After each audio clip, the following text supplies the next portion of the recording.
চাঁচলের হাটকোলা মোড় এলাকায় সড়কের উপরে শুক্রবার পাট বোঝাই লরিতে আগুন লাগে। আগুন দেখতে পেয়ে স্থানীয়রা চাঁচল দমকল কেন্দ্রে খবর দেন। খবর পেয়ে চাঁচল দমকল কেন্দ্রের কর্মীরা ঘটনাস্থলে ছুটে যান আগুন নেভাতে। চাঁচল দমকল কেন্দ্রে দুটি ইঞ্জিন আনা হয়, কিন্তু আগুন নিয়ন্ত্রণে আসেনি। পরে তুলসীহাটা থেকে দমকলের আরেকটি ইঞ্জিন নিয়ে আসা হয়, সেখানে একটি জেসিবিও আনা হয়। জেসিবি দিয়ে পাট নামানো শুরু হয়। প্রায় 2 ঘন্টা চেষ্টার পর আগুন নিয়ন্ত্রণে আসে। আগুন নেভানোর কাজে হাত লাগান স্থানীয়রাও। কিভাবে পাট বোঝাই লরিতে আগুন লাগলো? ওভারলোডিং এর জন্য বিদ্যুতের তারের সংস্পর্শে ওই পাট বোঝাই লরিতে আগুন লাগে, এমনটাই দাবি এক প্রত্যক্ষদর্শীর। ওই ঘটনায় ব্যস্ততম চাঁচল হরিশ্চন্দ্রপুর সড়কটি 2 ঘন্টা ধরে অবরুদ্ধ হয়ে পড়ে। পুলিশ অবশ্য পরিস্থিতি সামাল দেয়। বিস্তারিত জানতে ভিডিও প্রতিবেদনটি দেখুন আমাদের চাঁচল।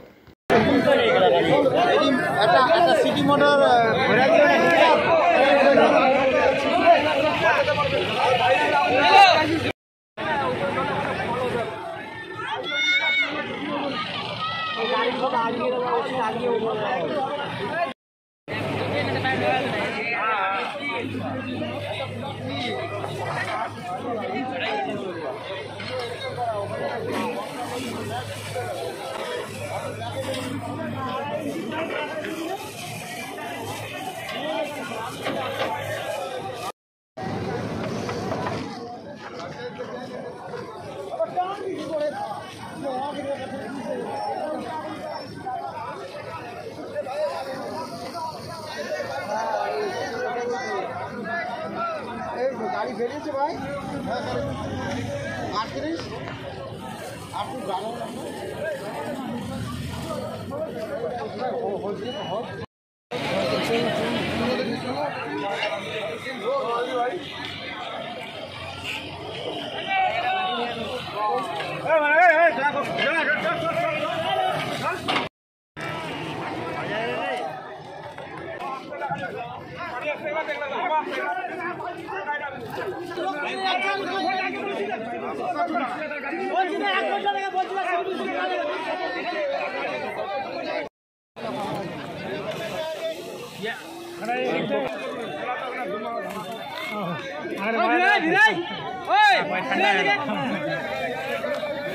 তারে লেগেছে। হ্যাঁ, মেন তারে লেগে শর্ট সার্কিট হয়েছে, ওখান থেকে ওর আগুনটা লেগেছে।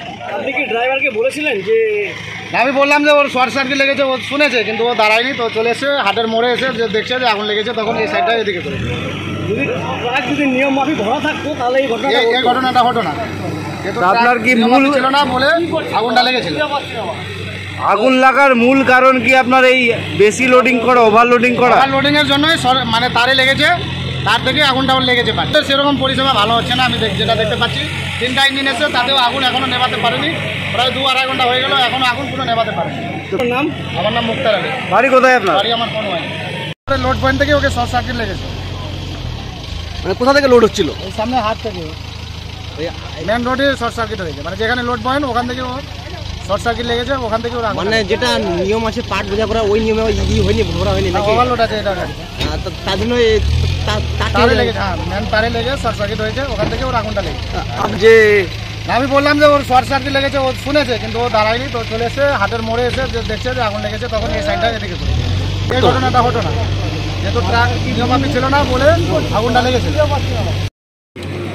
আগুনটা আপনার 2:30 দিকে আমি দেখলাম, এটা দেখে 2টোর দিকে গাড়িটা ওই দিক থেকে আসলো, আসে নিয়ে ওইদিকে হালকা হালকা আগুন এই হাটকলা মোড় পার হয়ে এসছে।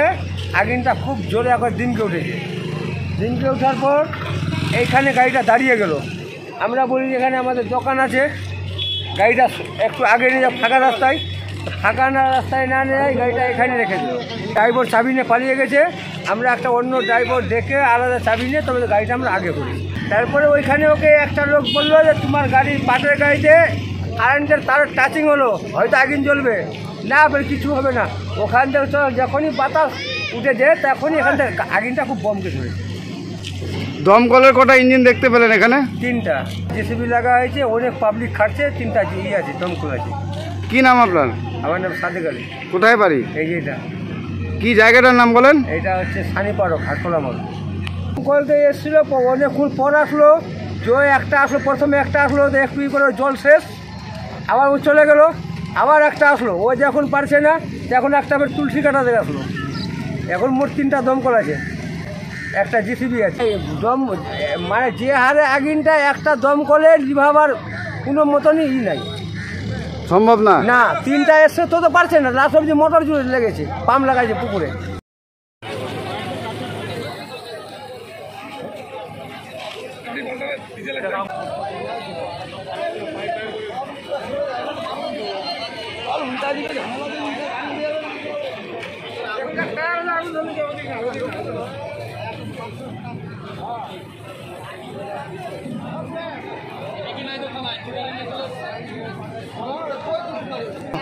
নিয়ন্ত্রণে এসছে, দমকল আমাদের এসছে, 3টে ইঞ্জিন, এটা জেসিবিও লাগাতে হয়েছে।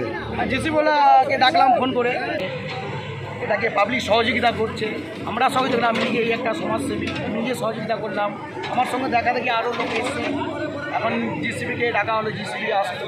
আমার নাম আনতা আলী, কোথায় বাড়ি আপনার? আমার বাড়ি খেলেনপুরে।